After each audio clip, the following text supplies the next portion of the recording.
Good morning, everybody. I am Dr. Kanuncharan Patro, radiation oncologist from Mahatma Gandhi Cancer Hospital, Visakhapatnam. I treat cancer patients by radiation. So, in this COVID situation, in the Corona situation, taking care of self as a radiation oncologist, taking care of our staff, taking care of the patients, and taking care of the department is very important. I have several points to discuss. In this video, I will discuss few things. If you have any suggestions and extra points, you can give comments and corrections. So, in this, some points are worth mentioning. First thing, we have to take care of the self, staff, and patient, so that self is first. Protect yourself, protect staff, then patients. All staffs, including you, needs 3-layered mask, N5 mask, and then we have to start our task. Sanitizers for the hand sanitizing after treating each patient and sanitizing the machine. Housekeeping should maintain proper hygiene. So we require adequate sanitizations from the for the department. If you see the all staffs, technologists and housekeeping staffs are very prone to contamination with the patient. So these masks and gloves, extra gloves should be provided to the patient as well as housekeeping staff and technologist. They are the two group of people should take extra care, and after touching each patient they should sanitize their hand. Machine cleaning, you can do frequent cleaning after each patient or in frequent interval. If any radiation patient is entering to the radiation department, screening should be started at the entry point.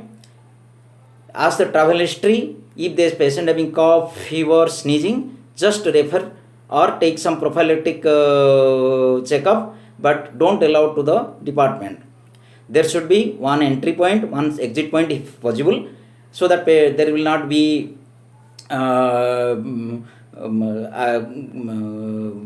rush at one side.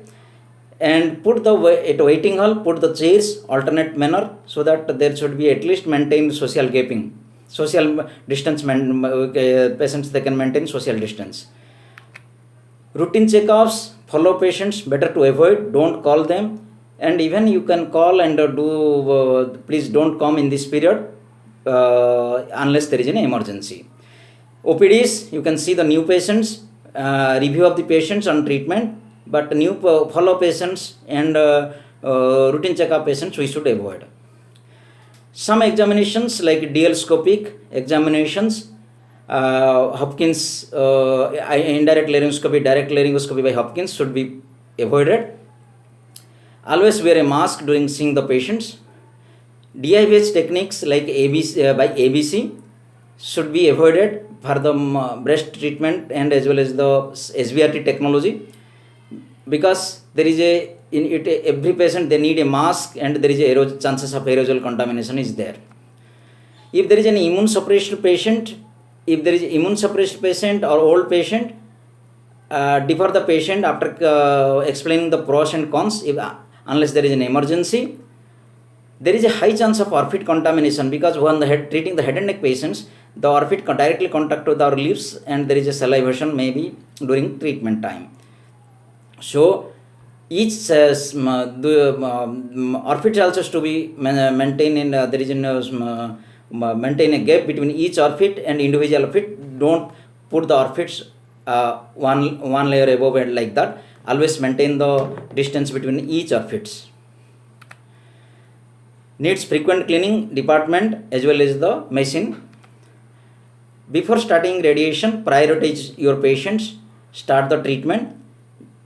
4 categories: urgent category, intermediate category, deferred category, and palliative category. Avoid complex radiation plans, because more time consumption, more radiation plans, more monitor units, better to avoid. If possible, according to the guideline, you can shift from normal fractionation to the hypofractionation in breast and prostate cancer patients. If patients are on treatment, continue the treatment. If you are using concurrent chemo, again you have to be careful. Concurrent chemos, so if there is a most of the concurrent chemos having 5%, 7%, 3% benefit, so unnecessary don't put the patients in complications. If there is some neutropenia comes, it will be confusion and more staffs required. You can, if possible, avoid the concurrent chemo. If good, you think that it is good, you can continue some cases. Always discuss with the patient about the situation, do the pros and cons calculation and go ahead. If you think that tumor is a high proliferation, it is growing in rapidly manner, you start early radiation. But if you are starting, priority 2 is the radiotherapy or R1 resection or R2 resection. There are the intermediate situations. You can go ahead, possible go ahead, or you can defer.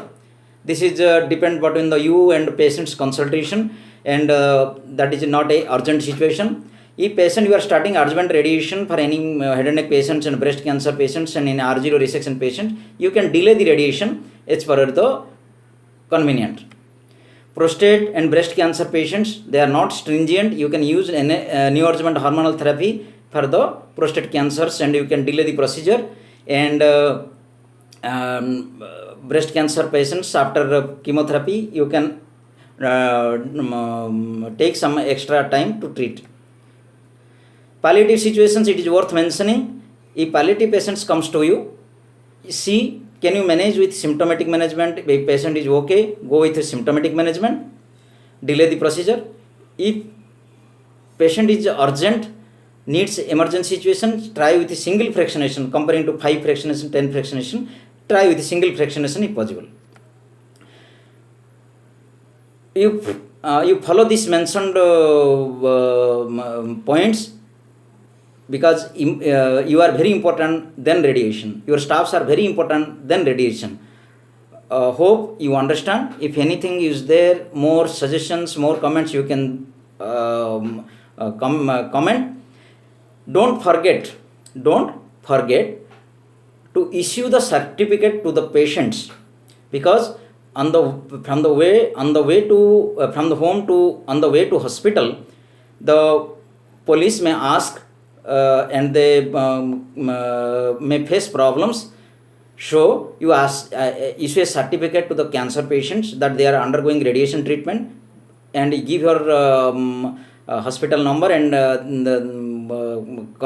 please write he is a cancer patient. Don't write oncology carcinoma patient, because the people may not understand. So in a literally layman language, you write, issue a certificate to each patient so that they should not face any problem during hospital traveling. Thank you very much. Hope you understand. It will help to the radiation oncology fraternity. And if you want to more guidelines and everything, ISTRO has issued a guideline, NHS issued a guideline. You can go ahead and comment. Thank you very much.